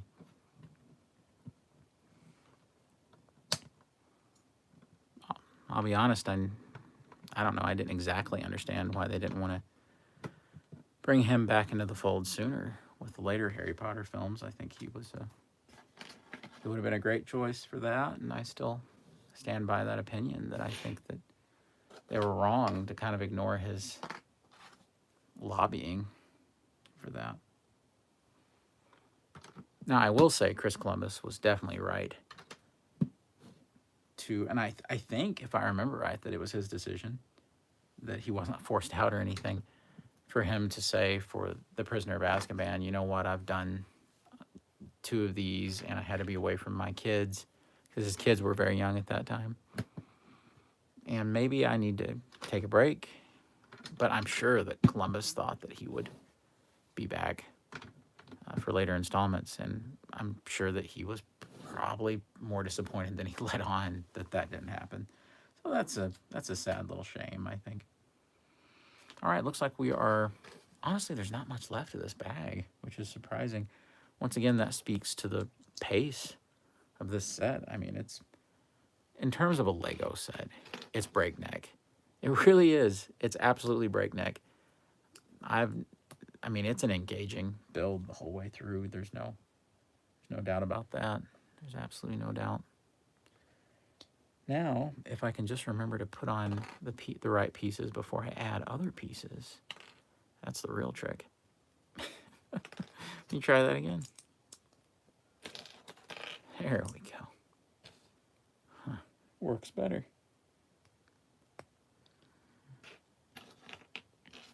Well, what do you know? Now this has kind of like a Technic pin slot in it.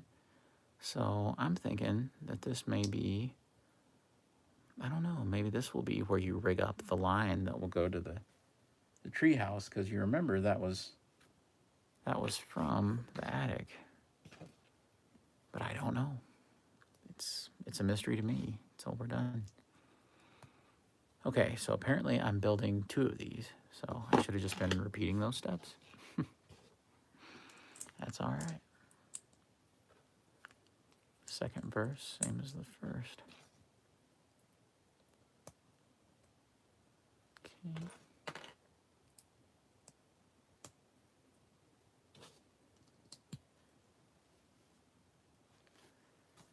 And then the little hill there.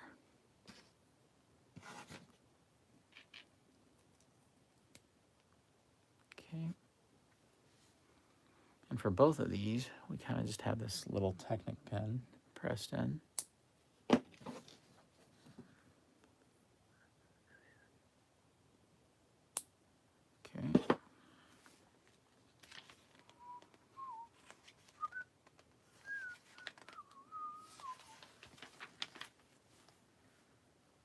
All right, yeah, maybe this is where those lines are mounted. I'm not really sure, but it would make sense with where we're putting them because they're right over the 2 windows here.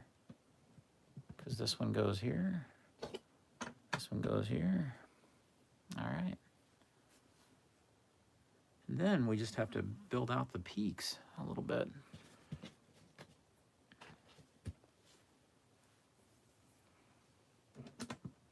Okay, here we go. That connects that little kind of independent section to where it's sturdy with the rest of the roof. And then building from back to front. Got that.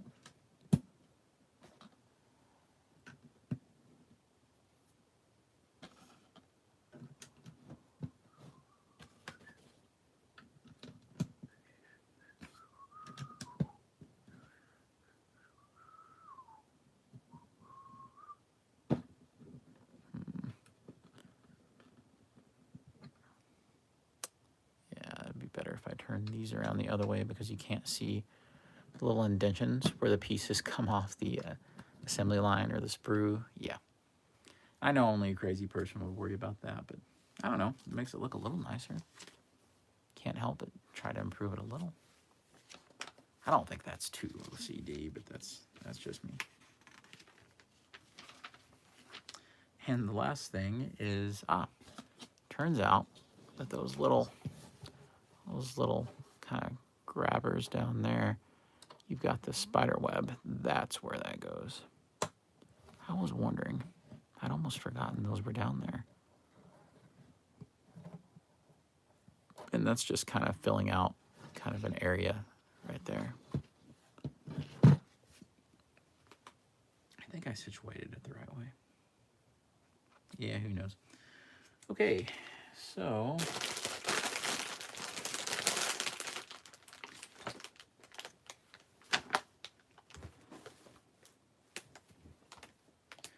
bag number 20, I think, is meant to finish up the roof, but I think that if the size of my audience is telling me anything, that most folks are going to bed. So we'll go ahead then and put this on hold for the night. We've been live streaming a couple of hours, so I think that's plenty for one night. Now, I will say that we've got 1, 2, 3, 4. Yep, pretty much 4 or 5 different bags left, and then after that, that's it for the build. And honestly, there's only, for our next bag, for bag number 20, I mean, that's it. And then the house itself will be done. So this part, we're going to be kind of concluding very soon. Then after that, it's building the tree house and I think maybe some basement elements. So it's the main house will be done very, very, very soon. So it's going to be, I think it's going to be monumental to go ahead and put on that roof and attic portion. And just for fun, I hadn't been showing it very much, but I'll show you all of the extra pieces that we've got so far. And let me see here. Let's unclip from my tripod here. And this is kind of what we're left with so far in terms of extra pieces. There's the OK plumbing and heating van. More shots of the house right here. There's Kevin. Oh, yeah, but this is really fun so far. I think the interior of the attic was a little more crammed than I thought it would be, but it does get in all of the essential, like, visual tenets of what the attic was. So, very nice. Okay. Well, I want to thank everybody who managed to watch with me and all the folks who joined me live, and of course all the folks who joined me after the fact when they watch the stream. So thank you guys. God bless, and I'll see you on Fanboys Forever. Take care. Bye.